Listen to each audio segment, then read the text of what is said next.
Hey guys, Thunder E here, and today I'm going to be talking about a couple of awesome features coming to the Galaxy S9 and S9 Plus.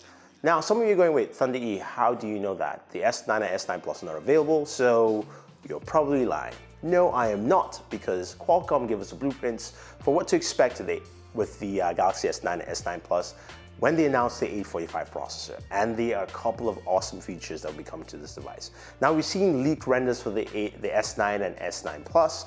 There are a couple of changes, but all in all, it still looks very similar to an S8 and S8 Plus. The biggest changes of course come around with the back of the device, where the fingerprint sensor location is now centralized, thank God, and the S9 has a different camera module than the S9 Plus.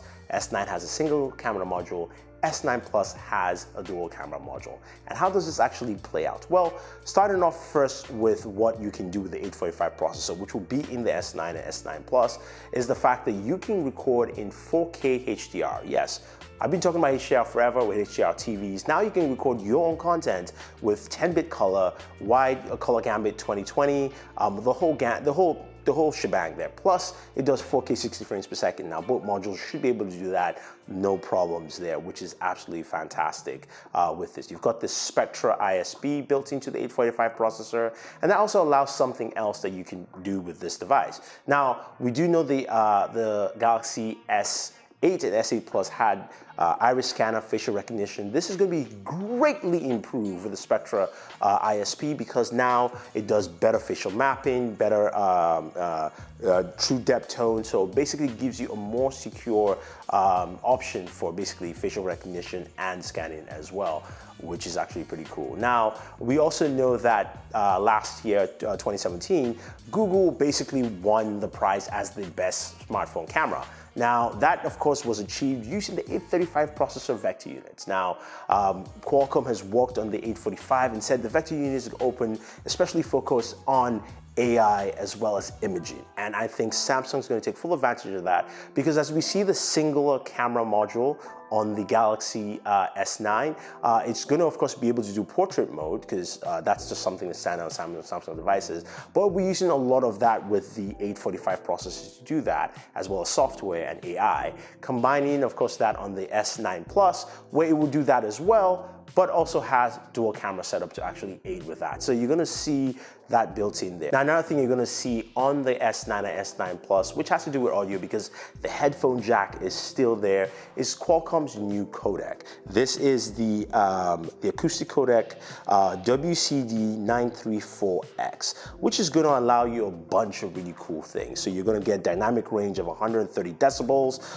You can also do a PCM up to 384 kilohertz by 32 bits. So it's going to give you some really good audio and improve a lot of that audio quality on the device, which for me is a huge godsend. So I actually love that fact about it. Now, you also have, of course, the built-in Gigabit LTE modem and connectivity features there. So it's not just Gigabit LTE 1.2, which is 1,200 bits per second in terms of megabits per second in terms of speeds, but you also have Bluetooth 5.0 connectivity, where now you can connect to each individual wireless earbuds on the chipset, so which means you can do that with your Galaxy S9 and S9 Plus, and the S8 was the first device with Bluetooth 5.0.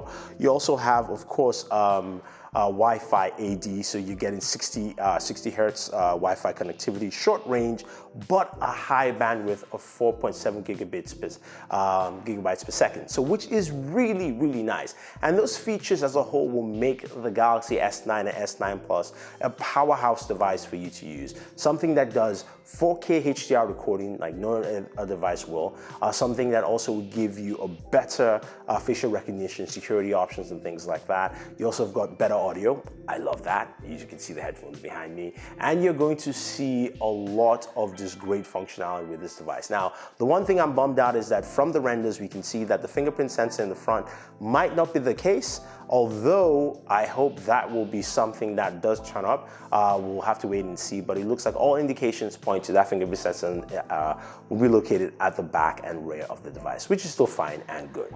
So there you have it, guys. Any questions or any comments about any of the features you find in the S9 and S9 Plus, let me know. Otherwise, guys, don't forget to like and share this video, favorite this video, definitely subscribe to the channel, and always enjoy your entertainment.